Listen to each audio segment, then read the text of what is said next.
Okay, we're gonna start to do the review coming from this last lab because it's brand new. So this is we talk about is lab 9. Well, today we will be reviewed. This is bacterial media. Okay, for the bacterial media, we'll talk about 4 different media, which is TSA, or we say neutron agar. We have Macanchi agar, and we have mannitol salt agar,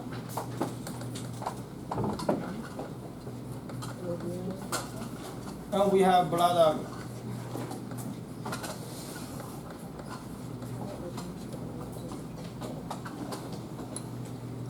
Okay, and we have a different bacteria, which is E. coli. We have Citrobacter.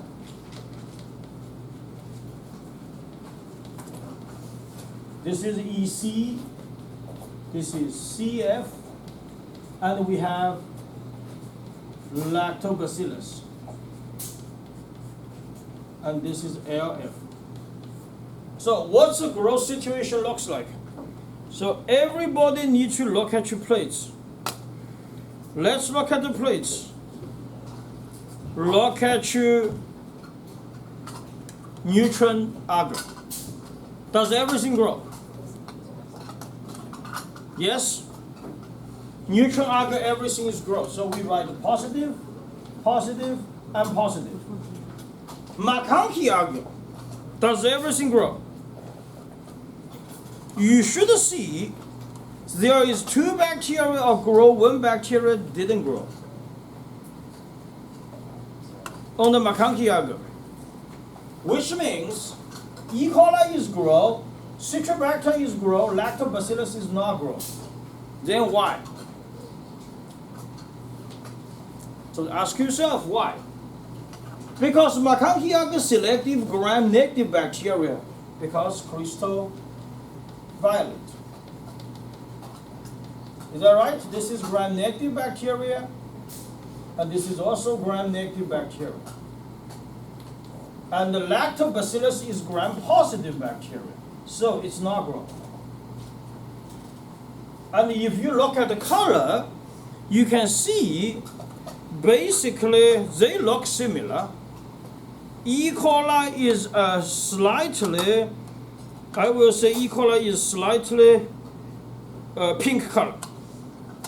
Okay? This is pink color.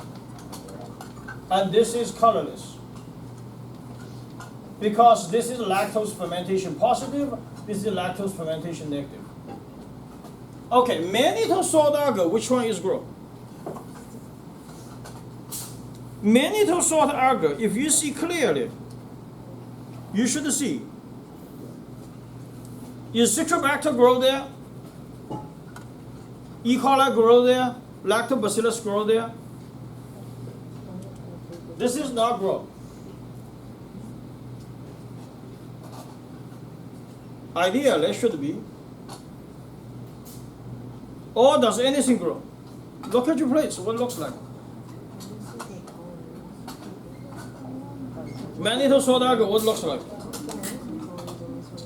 I'm here looks like they all grow. Is that right?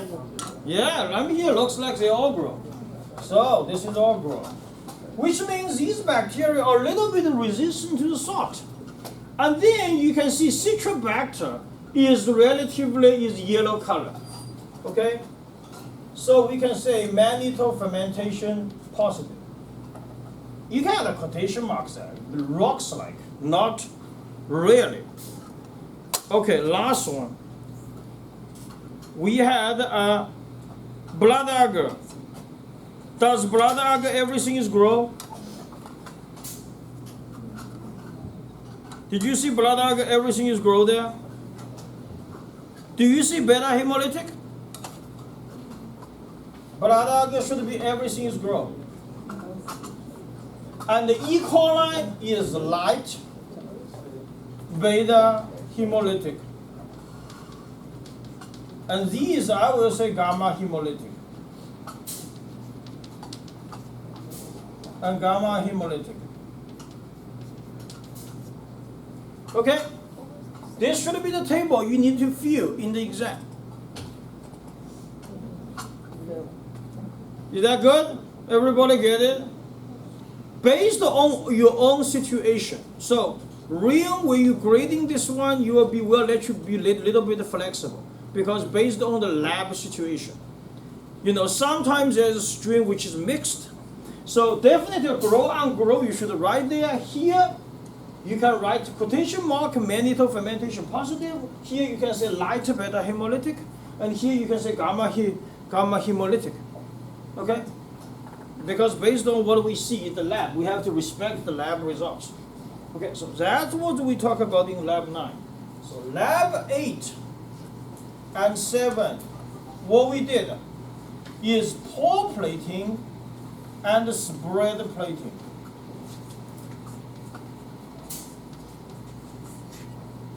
Okay, we did pour plating and spread plating. What we have? What's the difference? Pour plating is using melted agar. Because of the melted agar, so heat sensitive bacteria will die.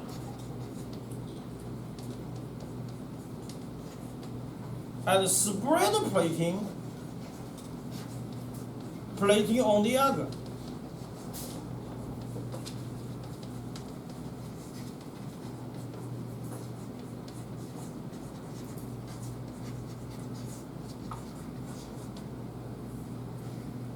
And when we plating, we see there is so many dots there. Let's say, what is called? CFU stands for colony forming unit. Okay, what is the legal zone? What is acceptable zone? Does not mean every colony there you're going to count. There is an acceptable zone.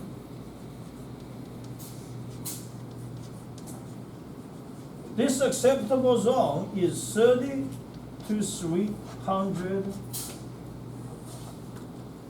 CFU. Okay? Now, we're going to do a little bit math. So here is a question for you. Just a demonstration, okay. I have a tube. This bacteria, E. coli. We're growing 35 degrees Celsius, 24 hours. So I'm doing the dilution. How we do? I put 1 ml, go to 9.0 ml. I mix it. Okay, then what I do, I'm using a second tube. I'm at 9.9 ml, and I mix it 0.1 ml. And then I go ahead to plate it on the agar plates. We add 100 microliter, which is equals 0.1 ml, and I have 50 CFUs there. And then my question is, what's the concentration of the bacteria right here? You need to tell me what is the CFU per ml. How to do the calculation? So you need to find the dilution factor, is that right? This is 10. This is 100. So what's the total one for the tube? 10,000. Because we are adding 0.1 on the agar plate, so final dilution factor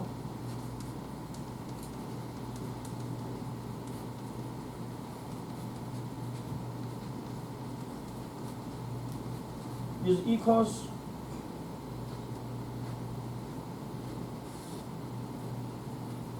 Is that right? What's the original population? 50 multiplied by final dilution factor of place. That is. So what's the final population?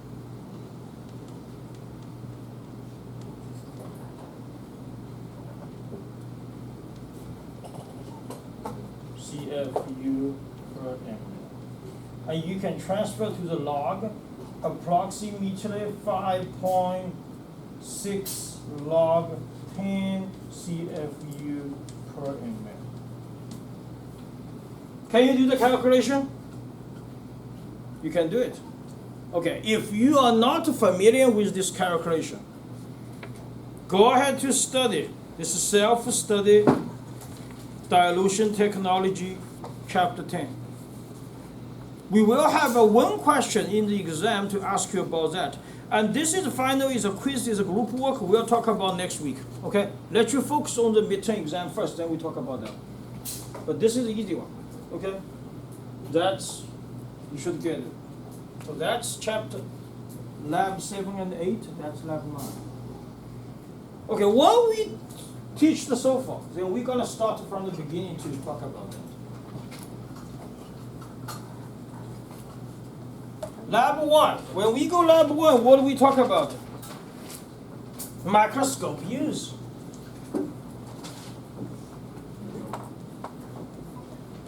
So, what's the key point there? What is total magnification?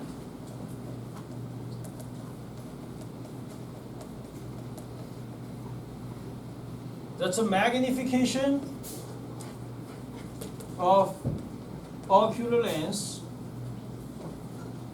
multiplied by magnification of objective lens. So we gave you an example. If the magnification of ocular lens is 10x, then the magnification of the objective lens is 100x. Is also 100x, yes. So the total is 1000x. Okay. That's the first question. Usually, it's a very straightforward first question. Second, what is parafocal? Lens stay focused once focused. You only need to do minimal adjustment. What is oil immersion?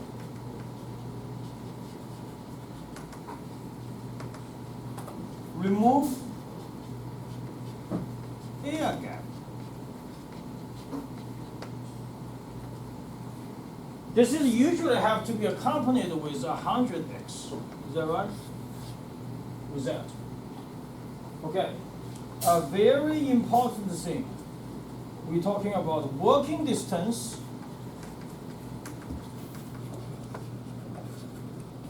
decrease with increase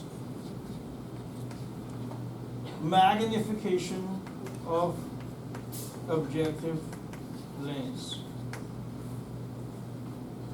Finally, resolution power equals lambda divided by 2 and NA. This lambda is light wavelength, always 650 nanometer. NA numerical aperture,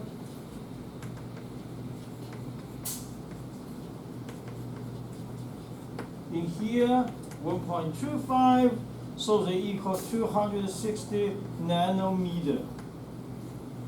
And you also should know the lambda, the smaller the better resolution power. Also, this resolution power are smaller.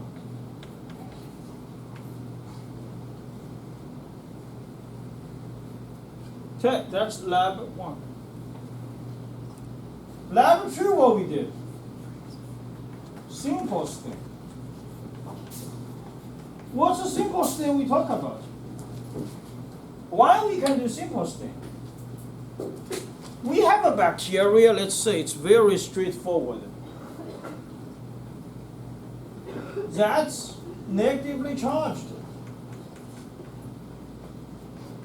And lots of our dye are positively charged.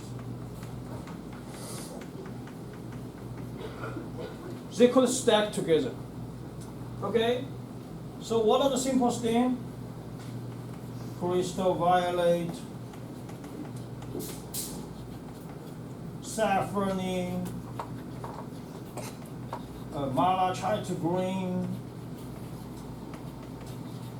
These are the simplest. And what we did in the lab, we're using E. coli as an example, and we find it is single lots. So that's the simplest thing. The lab 2 is the simplest thing. It's very straightforward information. Okay, lab 3, what we have? Everybody knows it. Let's talk about gram stain.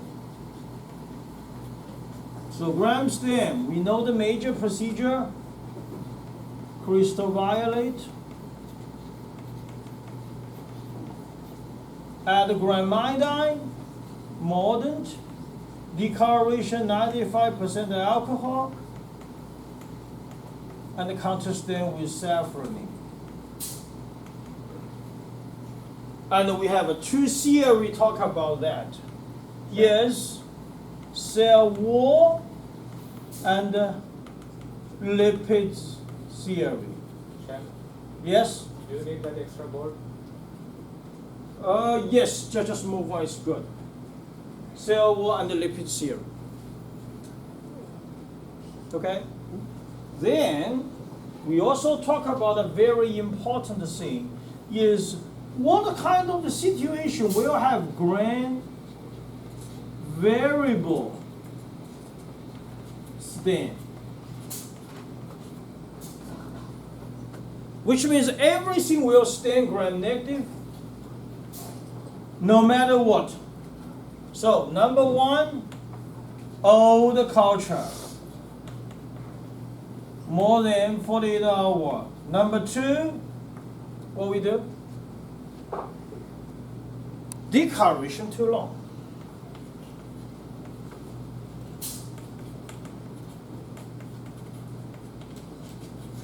Okay, that's very important for the gram stain. These things which you should know. Okay, what else we left? Following the gram stain, what we did. So I'm going to use this part.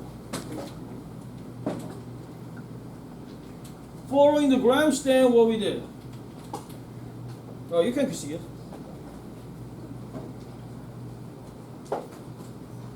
This is lab number 4. Indole spore stain. So what is the indole spore? We have a question in the lecture exam. Lots of people didn't get it even. Is that right? We have indole spore. Multiple layer. Remember we talked about cortex, exploring, and we have a coat. We just be briefly. But one major important stuff is right in the middle. We have calcium diproconic acids. Add very small acid soluble DNA protein. Is that right? And this will be prevent the bacteria in the very harsh, and we say stress environment. And make sure you understand this is only for protection, not for reproduction.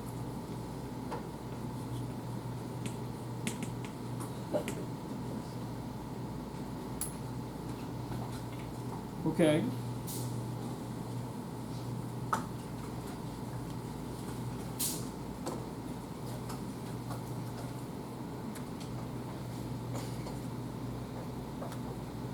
So we mentioned about what other bacteria will we have in those bacillus.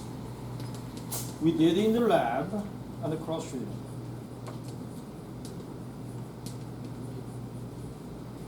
It's bacillus and the cross-treating. What we find, you may not see it, let's do that.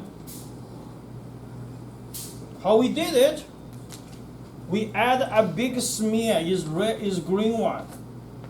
Malachite green, oh, you're not gonna see it, what is this? Malachite green with 5 minutes heat steaming, and you see some of like a greenish right here, or sometimes a big bubble. That's why we say it could be central, it could be subterminal, and it also could be terminal. So that's for endospostum. Okay, then we talk about the lab 5 and 6. This is basically unknown, you already did. So we're not gonna talk about here. But lab 5, we talk about several things. You have a bloss there. A bloss have a bacteria which is E. coli. Let's grow 35 degrees Celsius 24 hours. Okay, can you tell me how do you know the bacteria is already growing there? We come out with a 3 marker. What are the 3 markers?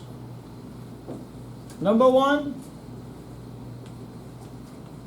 pellicles. Number 2, turbidity.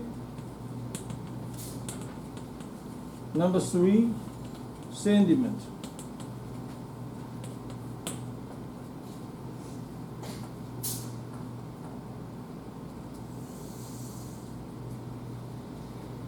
Okay, second thing.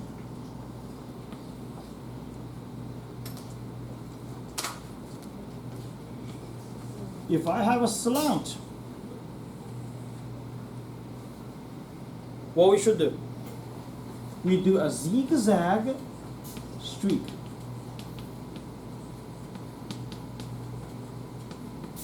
And we have a zigzag marker.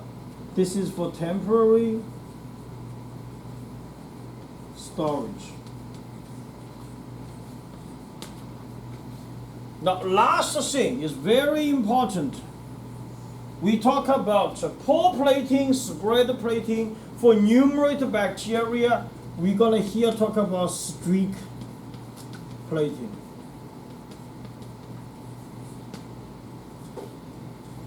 What we do? What's the results we find?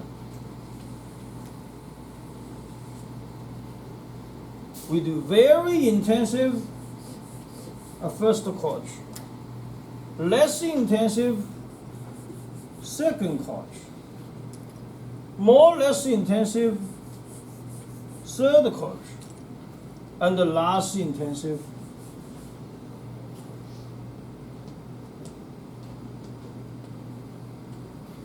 is that right? Finally, we get a single colony. This is single colony. Represents a pure culture.